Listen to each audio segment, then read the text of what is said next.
163. Comet.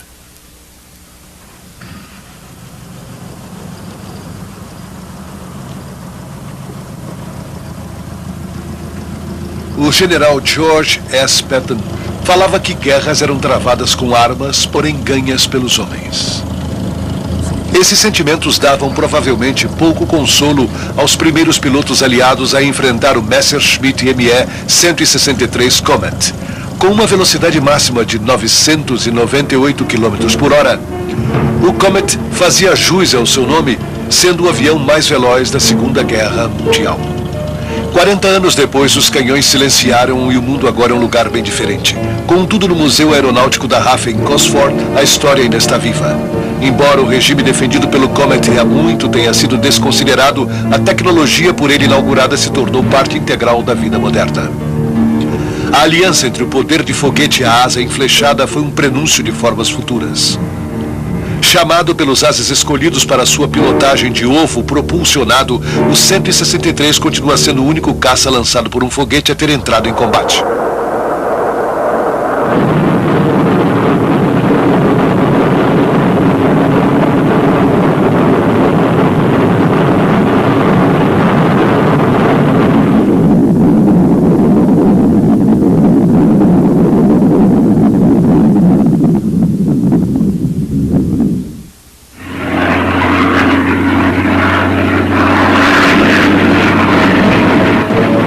A Segunda Guerra Mundial foi o berço do poder aéreo. Antes, os comandantes das tropas em terra usavam aeronaves para detectar a posição do inimigo. Logo em seguida, caças foram desenvolvidos para interceptar e abater essas aeronaves na detecção.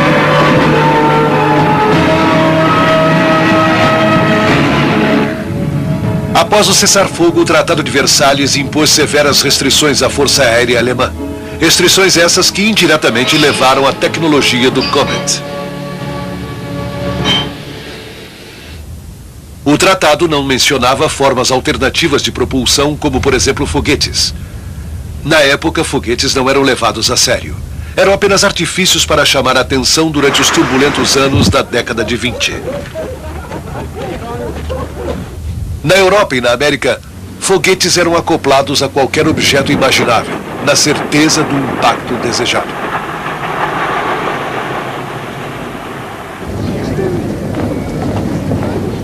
Na Alemanha, o magnata dos automóveis, Fritz von Opel, patrocinou o primeiro carro movido a foguete em abril de 1928. O Opel convertido era movido a foguete Sander com pólvora negra.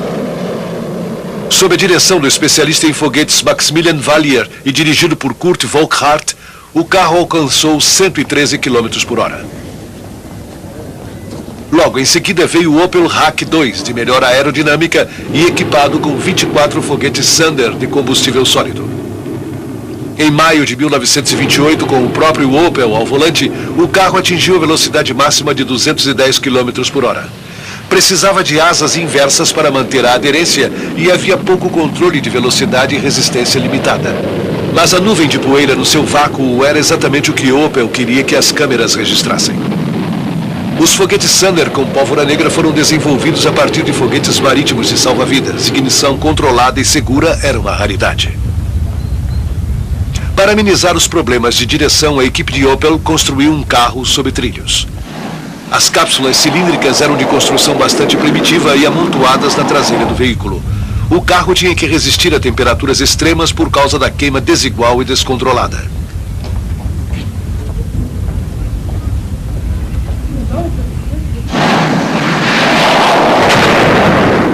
O público adorava o espetáculo. A comunidade científica não compartilhava desse entusiasmo. A publicidade parecia mais importante. Quanto maior a explosão ou a colisão, maior o sucesso alcançado.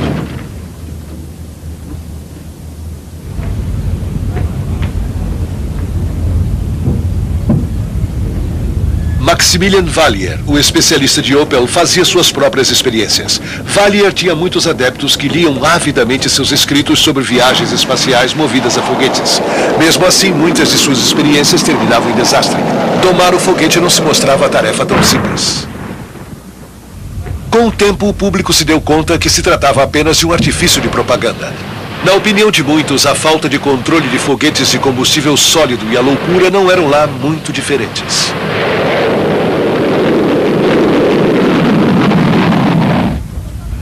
O sistema de entrega aérea de Reinhard Tillings era um tipo de correio aéreo movido a foguete. O dispositivo, repleto de correspondência, era lançado até grande altura por foguetes de combustível sólido. Após alcançar o ápice, asas eram estendidas e o aparelho voltava flutuando para a Terra.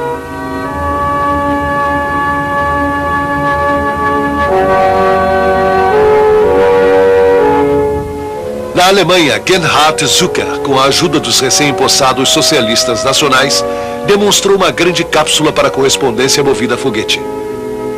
Os restos chamuscados nunca chegaram onde deviam, destino esse compartilhado pela própria concepção do correio movido a foguete. Na Alemanha nazista, jovens eram incentivados a aprender a arte da aviação em competições de planadores.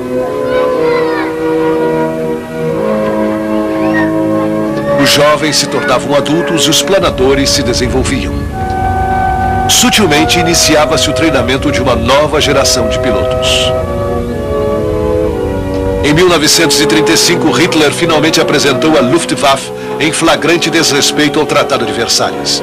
A partir de então, novos pilotos e tecnologias se encarregavam de reescrever as regras da guerra aérea.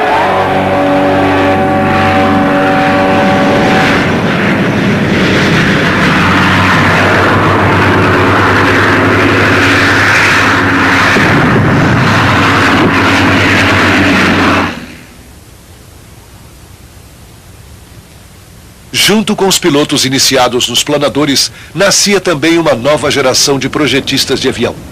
Aqui, no alto dos Montes Rhön, se encontra Wasserkuppe, um complexo erguido especificamente para voo planado.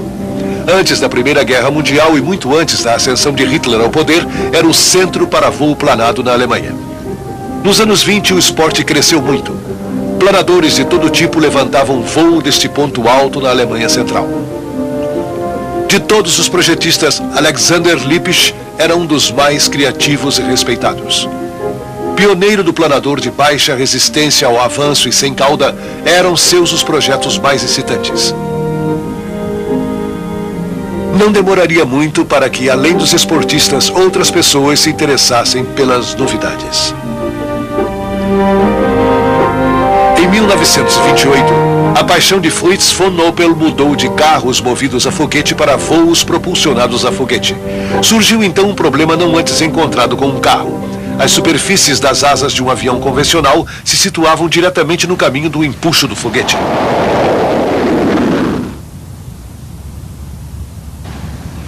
Esta pequena aeronave, o segundo planador movido a foguete de Opel, foi concebida com cauda elevada. Meses antes, ele havia contratado um projetista genial que desenvolvia aeronaves sem cauda nos Montes Rhön. Em 11 de junho de 1928, o Ente de Lippisch se tornava a primeira aeronave movida a foguete. Para o próximo voo, Opel voltou a uma configuração mais convencional. Contudo, estava feita a conexão histórica entre Lippisch, a aeronave sem cauda, e o foguete.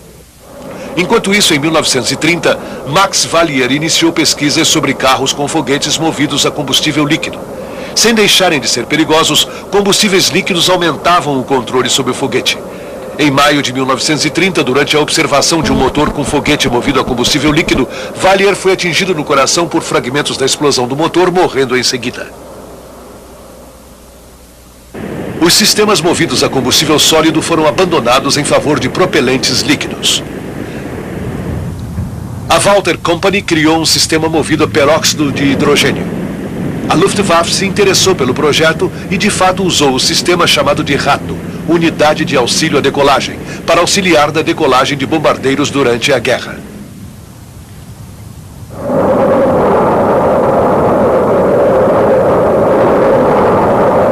O interesse rendeu dividendos quando um Heinkel 112, originalmente concebido para usar combustível líquido, adotou o motor da Walter.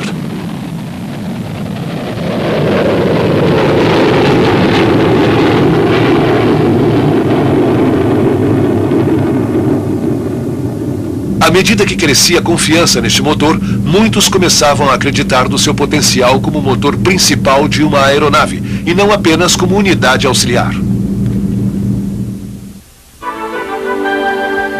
Asas, retorno.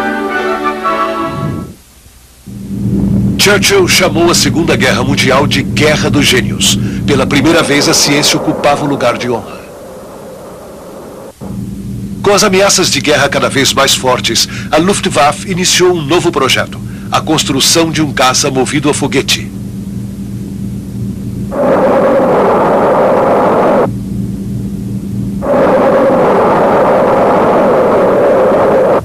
Para o qual foi escolhido o motor Walter.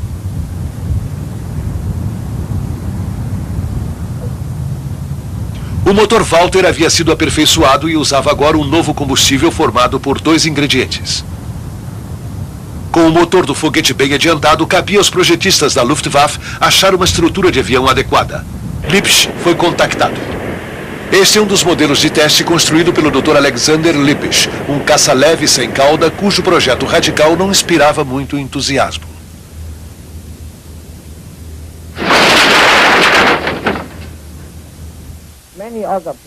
Muitos achavam que devíamos construir aeronaves de defesa a hélice. E mesmo Messerschmitt não estava entusiasmado com o projeto.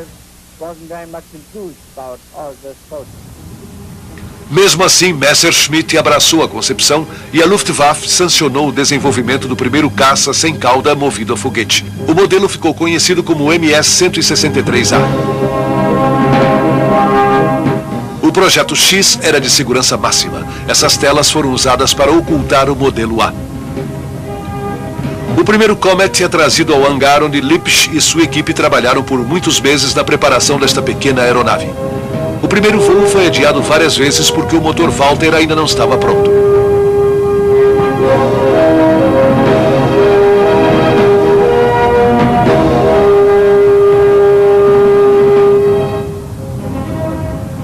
Finalmente, em 1940, tudo estava pronto para o famoso planador alemão Heine Dittmar levar o primeiro Comet ao ar.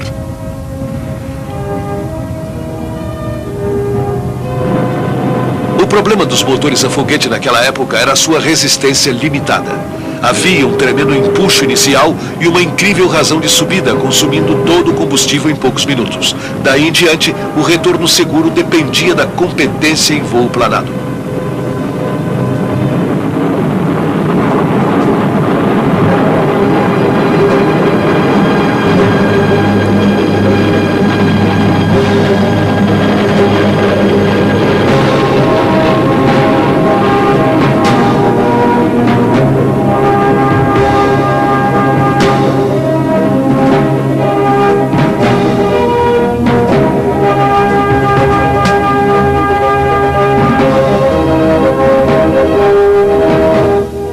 Apesar de um motor pequeno, o voo inaugural do 163 comprovou as teorias de Lipsch sobre a aerodinâmica. A asa enflechada funcionava maravilhosamente.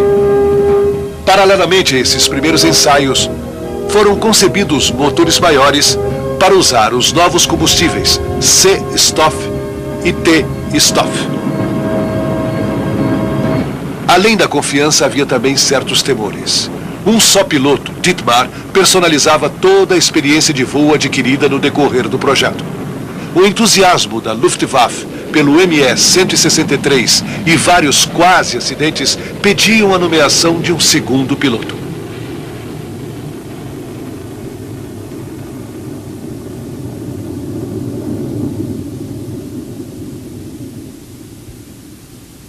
Rudi Optz, um outro planador campeão e respeitado por Lipsch, se tornou o segundo homem a voar nesta máquina revolucionária. Ele gostou da experiência. O piloto se enchia como um balão por causa da razão extraordinária de subida.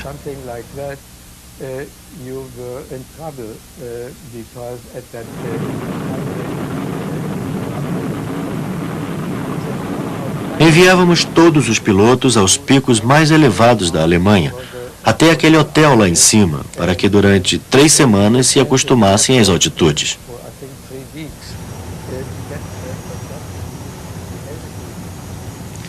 Com exceção da razão excepcional de subida, o manuseio era igual ao das outras aeronaves da época. Era um prazer voar nele. Um dos pontos básicos da concepção de Lipsch, uma lembrança de seus dias de planador, era em relação ao peso da aeronave. O trem de aterrissagem era ejetado após a decolagem e o pouso feito sobre patins retráteis.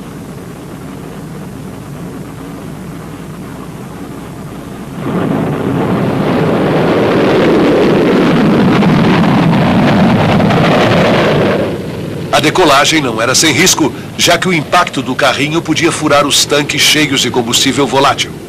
Está evidente porque o 163 gastava tanto combustível em tão pouco tempo.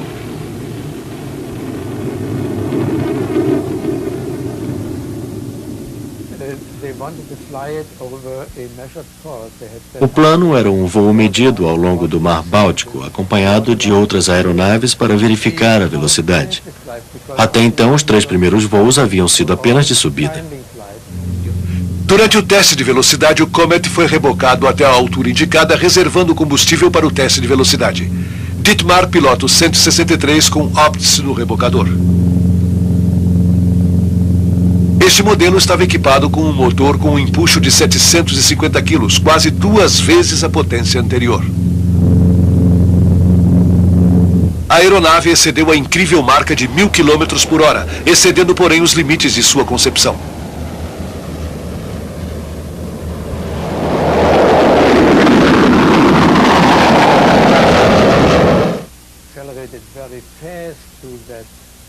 A aceleração até Mach 1 foi extremamente rápida. Depois saiu de controle. E felizmente para Dietmar, ao mergulhar de bico, as forças negativas fecharam o combustível. Devolvendo novamente o controle para Dietmar. O 163 era agora a aeronave mais veloz jamais construída. Na época, ninguém soube a façanha de Dietmar. Contudo, sua sorte não durou para sempre. Ele se tornou a primeira vítima do Comet.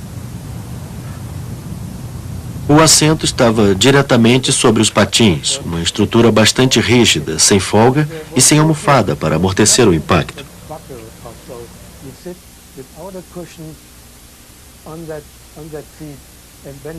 Quando aterrissou, foi como uma pancada de martelo. Estava imóvel, sentindo dores horríveis. Os patins não baixaram e o impacto lhe quebrou a espinha. Hein Dietmar estava fora do programa. Em outubro de 1941, decidiu se transformar o MS-163 em caça. A guerra já durava 2 anos e a Alemanha precisava defender a pátria contra levas de bombardeiros aliados.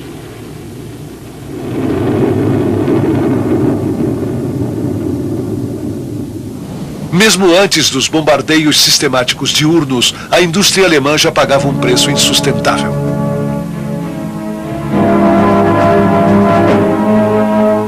Pequenas fábricas podiam ser ocultadas ou relocadas. Complexos maiores como alto-fornos, fábricas de aeronaves ou rolamentos vitais para o esforço de guerra eram alvos fáceis. Os planos visavam a locação dos Comets perto dos alvos de alto risco, com a missão de defender a fábrica ou a instalação contra a ação de formações de bombardeiros inimigos.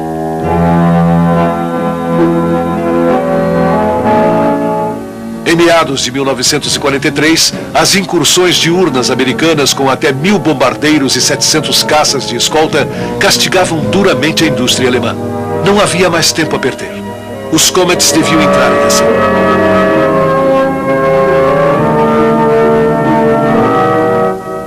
A versão caça do 163, o modelo B, foi concebida para ser produzida em massa, levando mais combustível que o protótipo A.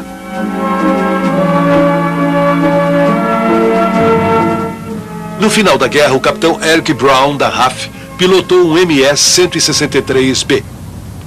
Provocamos o reencontro com o Comet no Imperial War Museum em Duxford, Inglaterra.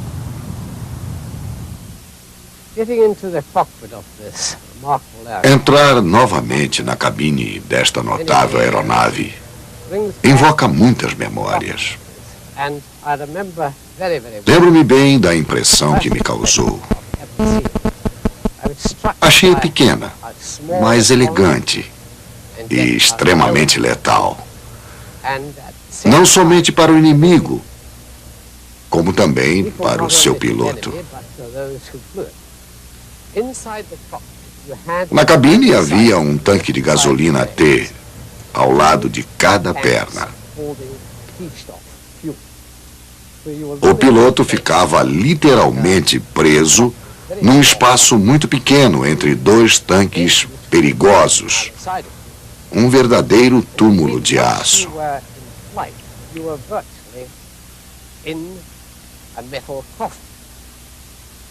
Ao abaixar os patins, o piloto recebia uma indicação do seu estado e tinha que colocar a alavanca novamente em posição neutra.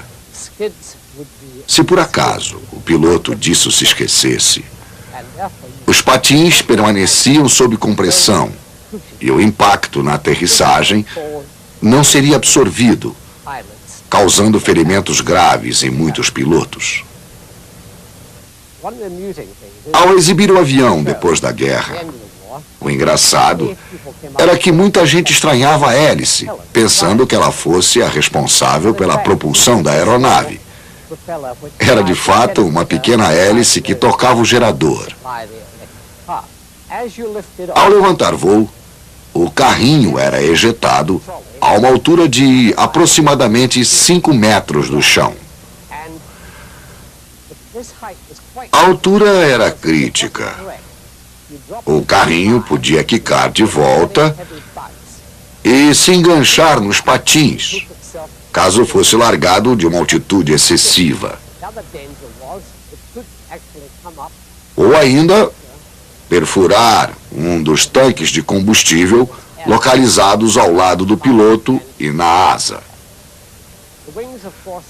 As asas enflechadas eram uma novidade na época. O ângulo de enflechamento, 23 graus neste caso, não é muito agudo. Porém, foi esta novidade que permitiria mais tarde os primeiros voos supersônicos. A asa tem uma ranhura fixa para melhorar o stall e as manobras a baixa velocidade.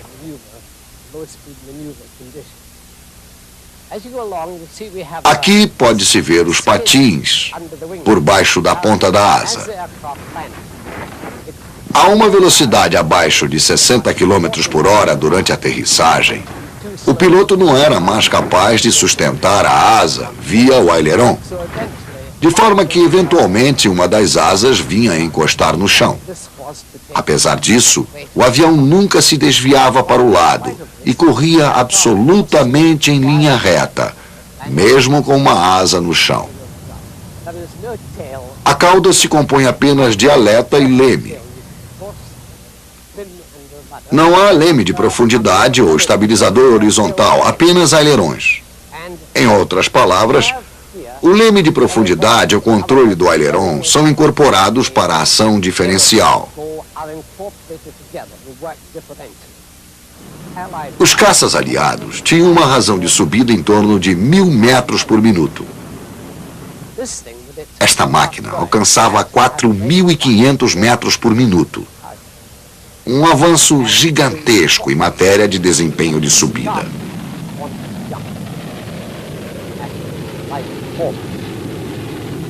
Na época, eu pilotei 5 tipos de aeronaves sem cauda. Somente este tinha boas características de voo. As outras eram túmulos voadores. O projeto entusiasmou muita gente.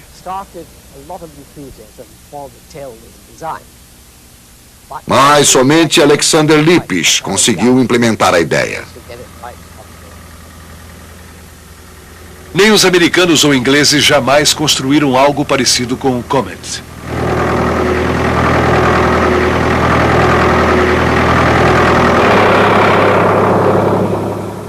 Em fevereiro de 1944, os primeiros caças 163 estavam prontos. E até o final daquele ano, 230 foram entregues. Havia medo em colocá-los em operação, porque tudo era novo para os pilotos e para o pessoal em terra.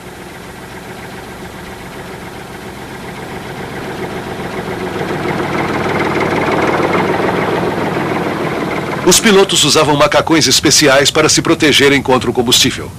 Pilotar um Comet não era um procedimento convencional. Pedia intimidade com todas as peculiaridades. Mesmo a saída emergencial não era fácil.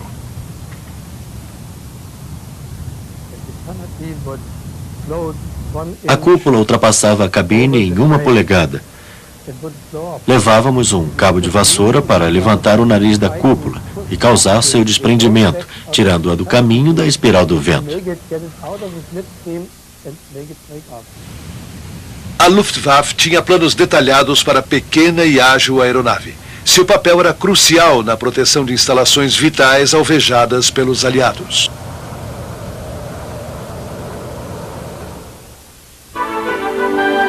Winner.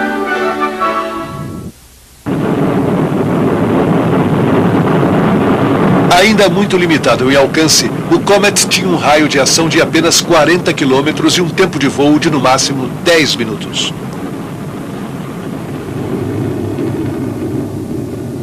De fato, 1/3 do combustível era gasto apenas na decolagem.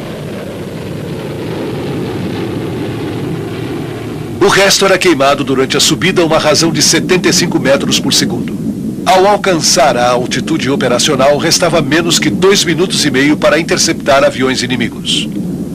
Era uma desvantagem. Contudo, a elevada velocidade permitia mergulhos devastadores no meio das formações de bombardeiros inimigos.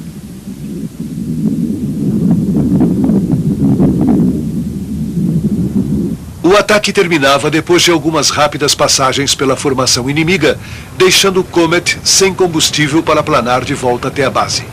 A descida sem potência o deixava muito vulnerável ao ataque de caças inimigos e sem segunda chance na aterrissagem. Pilotos experientes podiam tentar uma aproximação em ângulo acentuado e boa velocidade, a fim de evitar os caças que ficavam à espreita. Aos menos experientes, restava uma aproximação mais lenta. Este era o melhor momento para os aliados abaterem um Comet.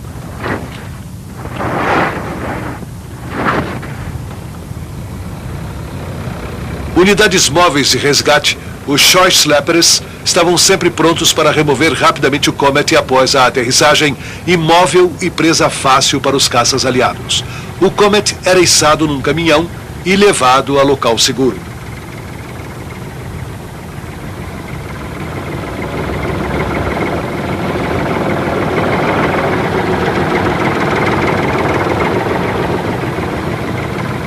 Durante os constantes ataques americanos, uma recuperação rápida permitia várias missões por dia, às vezes no período de 1 hora. De volta à base, o pessoal em terra levantava o avião para fixar o carrinho por baixo dos patins. O carrinho era feito sob medida para cada aeronave e carecia de uma inspeção minuciosa antes de ser novamente usado. Contudo, o próximo passo seria o mais perigoso. Um único erro durante o reabastecimento podia ser fatal. Os procedimentos mais estritos eram observados. Dos quase 300 MS-163B construídos, um maior número foi perdido em explosões de combustível do que sob fogo do inimigo. Primeiro, os tanques e toda a tubulação onde pudesse haver restos de combustível eram cuidadosamente lavados. De fato, nos tanques sempre havia ainda um resto de combustível.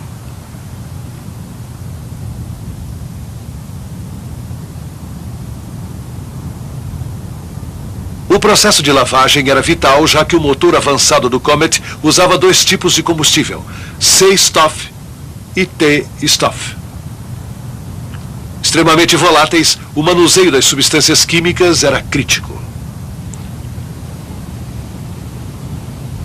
Após o enchimento com água, o sistema de combustível era submetido à pressão de ar comprimido, a fim de garantir a lavagem de todas as reentrâncias. Somente então a água era escoada.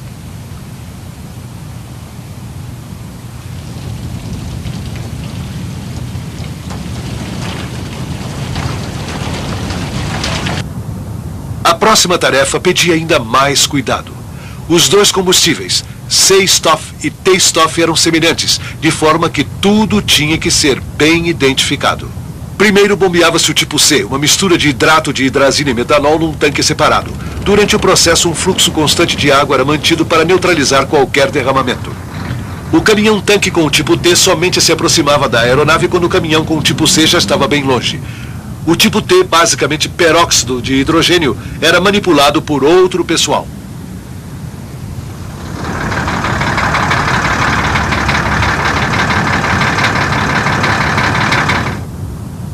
O motivo para todo este cuidado era simples.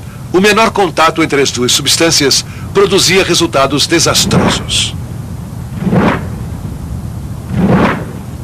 Eu diria que não era tão difícil o manuseio do combustível. E se a mão entrasse em contato com o combustível?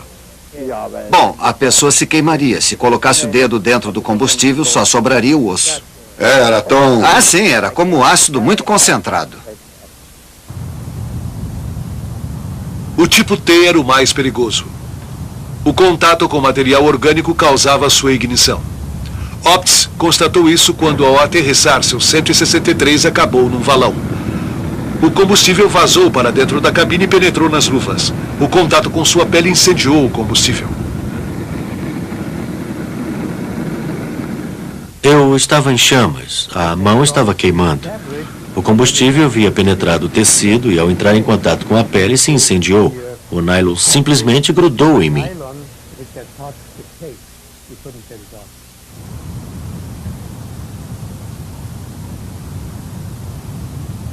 Sendo basicamente peróxido de hidrogênio, o tipo T era objeto de muito cuidado. O bico da mangueira era revestido para evitar derramamento, e novamente água corrente era usada para neutralizar qualquer excesso. Mesmo assim, acidentes ocorriam. As asas de madeira eram particularmente vulneráveis a qualquer derramamento do tipo T. Madeira era muito usada devido à falta crônica de peças metálicas. O contato entre peróxido de hidrogênio e madeira seria simplesmente desastroso. A semelhança entre os dois propelentes dava margem a um outro erro fatal. Colocar um tipo num recipiente destinado ao outro era a receita certa para outro desastre. A volatilidade desses combustíveis era uma dor de cabeça constante para todos que trabalhavam com o Comet.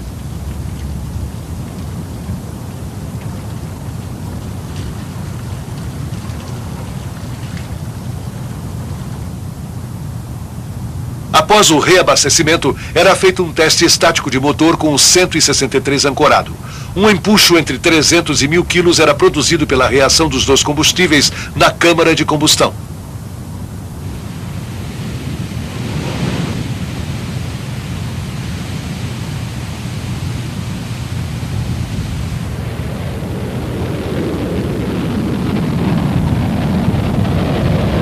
Nos tanques cabia combustível para apenas 4 minutos e 11 segundos de potência máxima.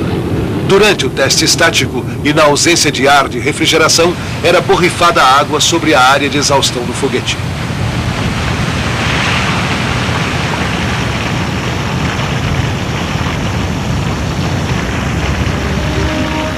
A remoção da seção traseira completa da fuselagem permitiu o acesso fácil ao motor Walter HWK R2-211.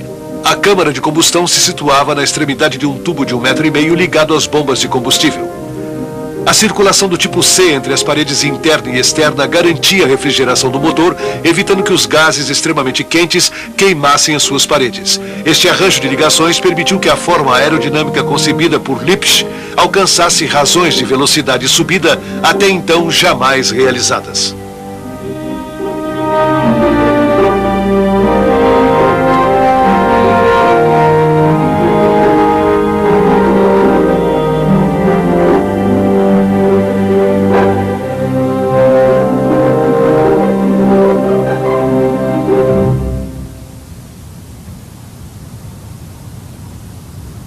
O programa 163 sofreu um revés quando do acidente envolvendo a piloto mais famosa da Alemanha, Hannah Heist, uma heroína nacional devido às suas façanhas aéreas.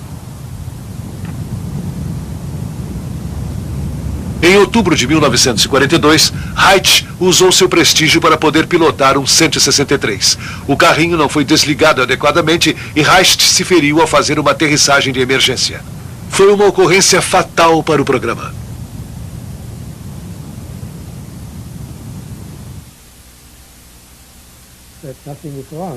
Eu provei que não havia nada de errado.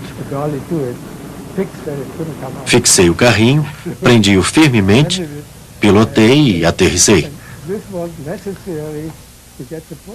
Foi o necessário para colocar o programa novamente nos eixos.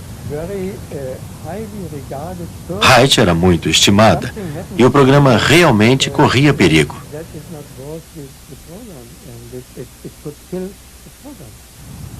O programa sobreviveu ao acidente com Hannah Wright.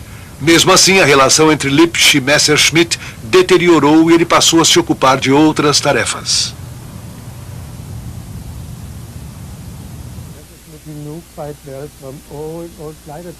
Os dois haviam se conhecido em Wasserkuppe, ou seja, eram velhos conhecidos.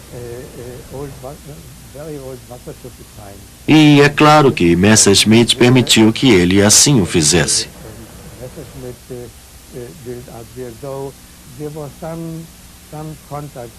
Acho mesmo que os dois nunca tiveram uma relação predestinada a durar muito tempo.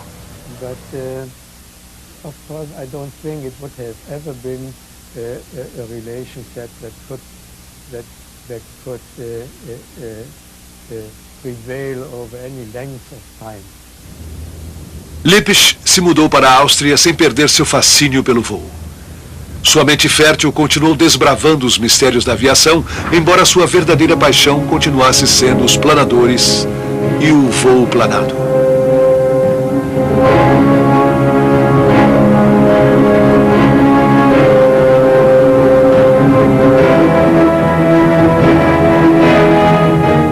Em meados de 1945, os constantes bombardeios diurnos estavam acabando com a indústria alemã. A pressão era cada vez maior para colocar o Comet em ação.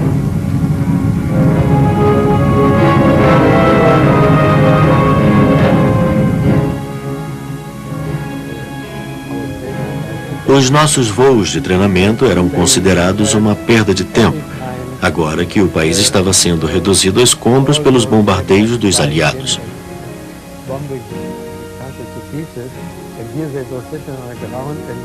E os Comets permaneciam no chão, usando precioso combustível apenas para voos de treinamento.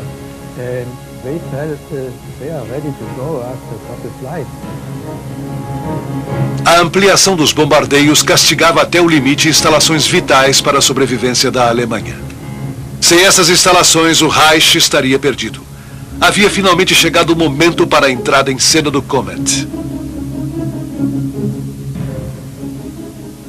Como a versão militar era capaz de subir em 2 minutos até 10.000 metros e ali permanecer para executar 2 ou 3 ataques, um número suficiente dessas aeronaves teria tornado difícil a manutenção dos bombardeios diurnos. Os bombardeiros quadrimotores em sua formação compacta e quadrada eram um alvo fácil. As fábricas, a rede ferroviária, os suprimentos e tudo isso teria permanecido intacto, dando maiores chances de sobrevivência. Sabia em 1941 que a guerra estava perdida. Você acha que a guerra estava irremediavelmente perdida, mesmo com suas aeronaves? Sim, era apenas uma questão de sobrevivência. Quando as perdas impostas pelo bombardeio aliado se tornavam insuportáveis, a Luftwaffe selecionou alvos potenciais de difícil recolocação como siderúrgicas e refinarias. Em julho de 1944, esquadrilhas de 163 estavam em condições de operar.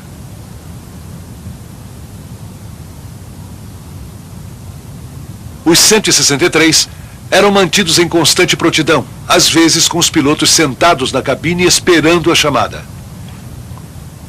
Até o final de 1944, 230 Comets haviam sido produzidos e muitos já se encontravam em serviço.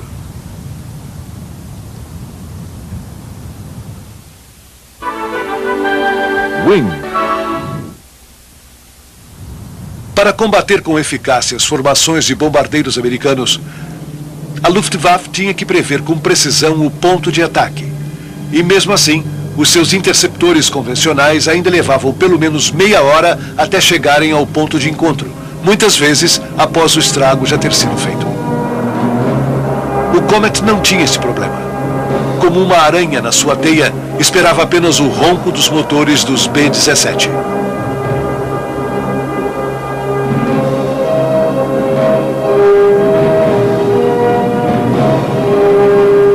Dada a partida, tudo decorria muito depressa. Em 3 minutos, estavam acima de 10 mil metros e ainda com combustível para alguns minutos de ataque.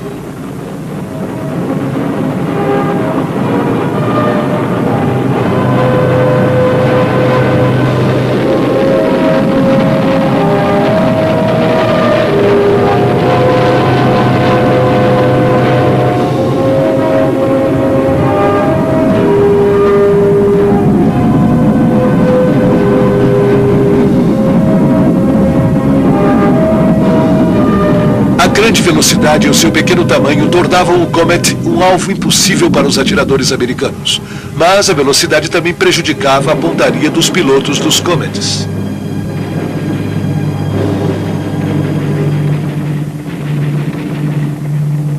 A 30 milímetros atirava muito lentamente. Se o piloto estivesse defasado, o B-17 voava entre os projéteis, como a metralhadora atira entre as pás de uma hélice.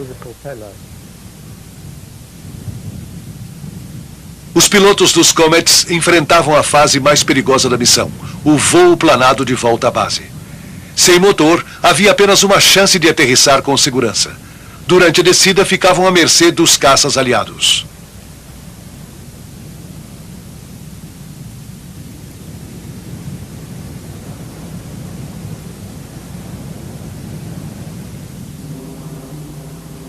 A formação de bombardeiros vinha acompanhada de aviões de escolta. Para nós, o período mais crítico era a aproximação a, digamos, uma altitude de 1.600 metros, e com a velocidade já bastante reduzida para tentar a aterrissagem. Nesta condição, éramos alvo fácil para os pilotos de caças que ficavam à espreita nas imediações do aeroporto, simplesmente esperando nosso retorno. Contudo, o efeito foi pequeno e chegou tarde, característica compartilhada por muitas outras armas eficazes desenvolvidas pela Alemanha. As constantes derrotas sofridas pelo Terceiro Reich tornavam difícil sua salvação.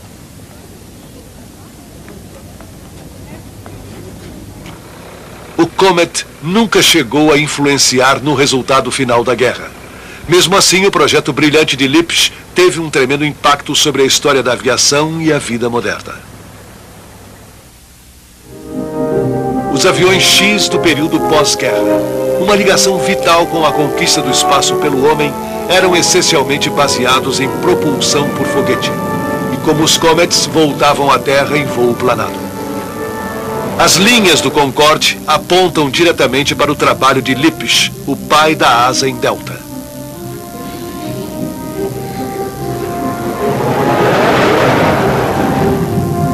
O ônibus espacial apresenta ainda semelhanças maiores com o perfil de voo do 163.